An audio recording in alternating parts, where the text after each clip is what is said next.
In this Marketing for Architects video, we're going to identify who our ideal architectural clients are so we can go and get more of them. To put this in context, I used to fish a lot when I was a kid. We lived near a river and would fish for trout and eels. Yes, eels. Freshwater eel is delicious, by the way, if you've never tried it.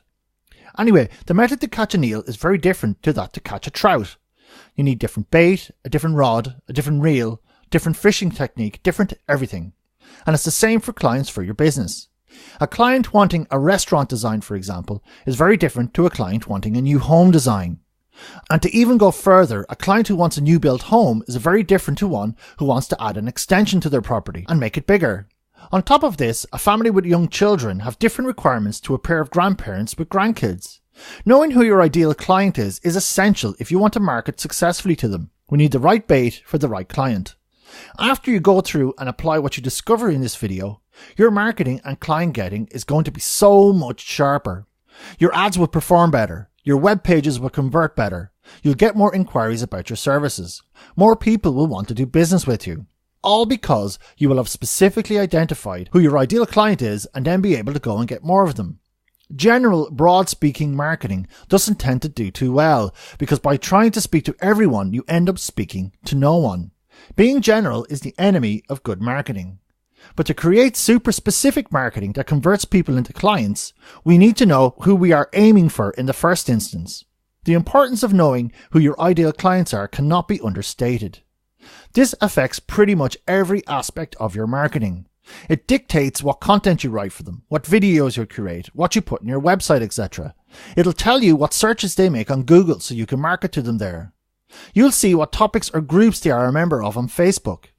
It determines what audience we can target with our Facebook advertising.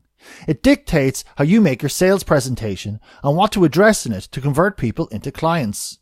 Basically, this is the building block of all your marketing, so don't skimp on doing this exercise, which I call the client avatar. And this is our representation of our ideal client. I'm going to go through what you need to do to create your own client avatar, and I'm going to give you an example from my own business, Bespoke Home Design. Well, we create a client avatar by looking at the characteristics of our ideal clients and building a fictitious persona of this person. We start building this avatar or persona by firstly looking at the demographics of our ideal client. So ask yourself the following questions. Are they male or female? How old are they? What's their marital status? Do they have kids, and if so, how many and what age are they? Do they have grandchildren? Where do they live? How well educated are they? What's their occupation and job title? What's their annual income? And then list any other relevant info about them. Next, we want to look at where they get their information. So what books and magazines do they read? What blogs or websites do they frequent? What trade associations are a member of? What conferences do they go to? What gurus do they study? And now we move on to psychographics. So what are their goals and values? This is important because we want to align with those goals and values with ourselves and with our business. What do they stand for and stand against? What challenges do they currently have with their potential projects? What are their pain points? And we need to address any objections they may have in doing business with you. And finally, what is this person's role in the decision making? And we repeat this exercise for every type of client you may have or want. We'll now look at Bespoke Home Design's client avatars. I actually have 4 client avatars. One is a homeowner with a growing family who wants a bigger house, but doesn't want to leave the area they are in. Another is a homeowner who has purchased a house with a view to modifying it and living in it. The third is a homeowner wanting to convert a house into flats or to rent. And finally, a homeowner who has purchased a house with a view to modifying it and selling it for a profit. Let me give you my avatar for the first one there, and I've named her Samantha. Here's Samantha's demographic information. Well, she's 34 years of age, she's obviously female, she's married, and she has 2 children, ages 3 and 4. She lives in Barnet in North London, and her occupation is a school teacher. She has an annual income of around $30,000 per year, and she has a degree. In terms of books, she reads home improvement books from Amazon. She frequents House and Pinterest online, and a guru she likes is Kevin MacLeod from Grand Designs. And she also watches home improvement shows, as well as Grand Designs such as Amazing Spaces and Treehouse Masters. Now we look at Samantha's goals and values.